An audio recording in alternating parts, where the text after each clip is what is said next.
How y'all doing, my little dingleberries? Huh? Huh? Just hanging out there, holding on for dear life? I couldn't keep it straight on that one. Who calls somebody a dingleberry? Anyhow, thank you all for dropping in. What do we got for you today? The famous thing that I've been asked a lot, and I think because every machine that I've had on my video, but maybe one, I think Hunter's, well, I shouldn't say that. Hunter and my nephew John, his are both, their ranchers are both green, but then my nephew Gage and both of mine are, all three of those are the camo. And we had another video that had this camo peel, and it was a literal question. It wasn't me trying to tell anybody if it did or didn't, because I didn't know yet. I had a lot of feedback, a lot of things come back. I had a friend of mine test his with a power washer, didn't do nothing. So I'm still not going to tell anybody to go and spray your camo with a power washer, just because I don't want to be responsible for that. But whoever has done it so far, they've told me, I'll show my stickers up there. Squirrel. But whoever told me, theirs were fine. And it wasn't just one person, I even had a few people over in Canada say like they had friends and stuff and theirs never peeled. Now, I did get one picture, and unfortunately I didn't save it. He showed me one, and it wasn't, I think it was Polaris, I'm not sure, but it didn't peel, it just like faded. And I don't remember how old his bike was, but I think it was at least 10 years old, if not more. If you're not going to keep it covered and you're going to be out, leaving it in the sun, I guess that could happen, So that's probably the worst thing I saw. A lot of people think, and this is what I did, you guys probably saw the picture of it, and you're going, oh my gosh, he lost a corner of his camo. Let's go walk around over here to it. No, I didn't. That was fake. I don't know if the picture fooled you or anything like that, but that's just paper. But a lot of people think this. They think that, I don't got it screwed down. They think that if this stuff does scratch or peel, it's gonna be white underneath. Now, I can't say that any other bikes, they wouldn't be white, but Honda, no. Not at all. Now, the only time you'll see white is if it scrapes across it real lightly and doesn't break the coating.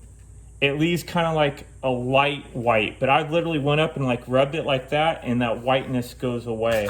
But it's not white underneath, everybody. Let's take that piece off too. Now, I wish I had my foreman around here, but if you go watch my other video on this camo peel, like I'm saying, it was just a question. Now I'm stating what I believe, that no, it does not peel. Well, let's say that real quick. So if you want to jump off the video, well, that answered that. No, I believe that Honda, I'm going to say Honda camo does not peel. I've even tried to scrape it on my foreman. It doesn't come off. But if you do scratch it, see that black on the back of it? That's what it's going to show through. It literally shows black on this side of it.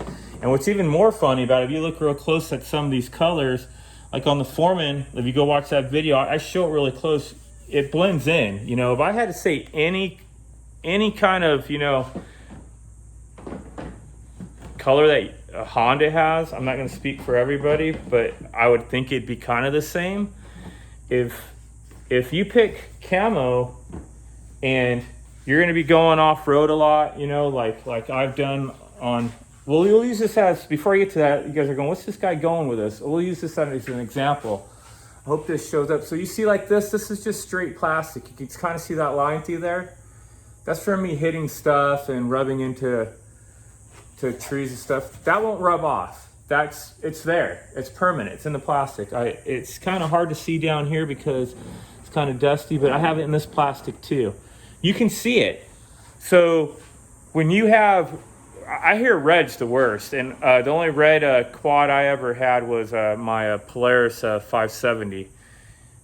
And let's not even go down that conversation, but that red, it's not going to hide the scratches. It's going to show up really bad. The olive green that like my nephew John and my good friend Hunter have, same thing. It gets a scratch on it, you're going to see it.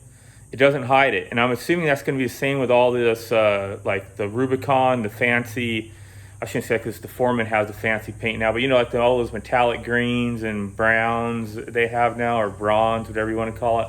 Everybody calls my truck a brown too, but it's actually bronze. Brown, right? Anyways, it'll show up. You'll see it. And when like the light hits it or you clean it or it shines, you'll see all those scratches on the black or on the color. Back to camo. You can literally scrape this through the coating and it's just gonna look black. You know, you have to really get up like really close like that to go, oh, there's not a scrape there, but oh, there's a scrape. It blends in so well with the camo, hence the word camouflage. It really blends in so well, so you could beat this machine up and you're never gonna see the scrapes or the gouges on this. It's just gonna look like it's part of the camouflage. So I don't know if that's a buying point, because I think every time I purchase camo, it might be like, I want to say 1,000. I want to say maybe like 600 to 800 buck difference just for the dang camouflage. Yeah, kind of makes me want to kick myself in the butt right now. Like, I don't know. I just think that way. When you stop and say, sorry for all the little sunshine dots. When you stop and say how much you spent on something, and then you start pondering, thinking, if nobody understands what pondering is, thinking in your brain, what could I have done with that $600 or $800? What else could I have done with that? I'm not just saying also purchasing something, but let's talk about that. You know, I was also meaning, you know, what could you have went and done with your family or food, or, you know, done something that you were going to remember other than just a purchase. But let's say it was just for a purchase even. You know, I could have went and used that, got the regular flat color and used that $600 or $800 and bought 2 sets of new tires for this machine, you know, and all it would have been was a different color. That makes you think a little, don't it? You know, so I don't know. I don't want to get off on that tangent too long. Sometimes when you're buying something, you got to think that way, you know, like, what am I really spending that extra money for? You know, it's different when it's $100, even though $100 would be a lot to somebody too, or $50. I probably wouldn't flinch too bad. But when it's like $600, $800 difference for something, you got to really ponder, are you doing that because it's meaningful, or do you feel afterward it was a waste of money? I might lean towards it felt like it was a little waste of money, because that's something that's coming up, guys. I'm really thinking about. So these tires right here are the exact same tire that's on the exact same size. Oh wait, Josh Gammon shirt, go check him out. But this same tire is on my Foreman. So let's get down here real quick on it. Where's the size on it? Oh, right there. You see that? So this is the same size, front and back, that's on my Foreman.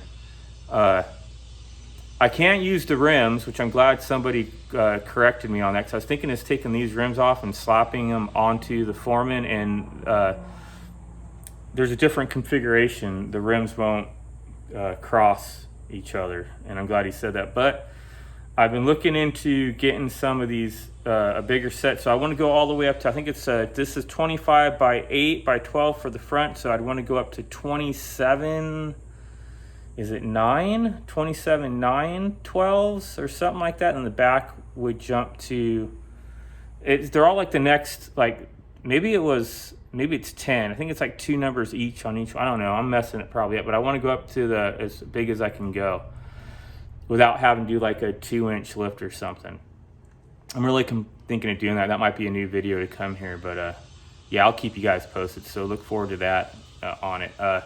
So anyhow, yeah, I don't want to make this video too long. I think we're close to 10 minutes or something. So the whole answer, guys, in my opinion, remember, this is Arizona Kid's opinion. Does Honda Foreman Camo peel? No, it won't just peel off. Can you scrape it and dig into it?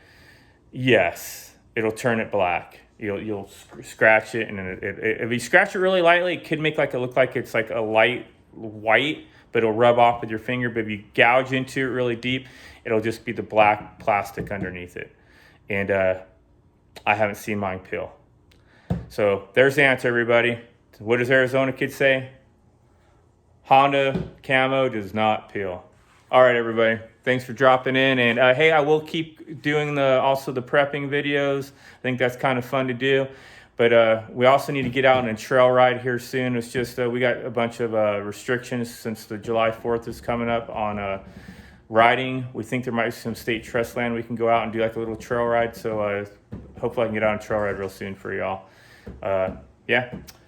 Keep the powder dry and peace out, Girl Scout.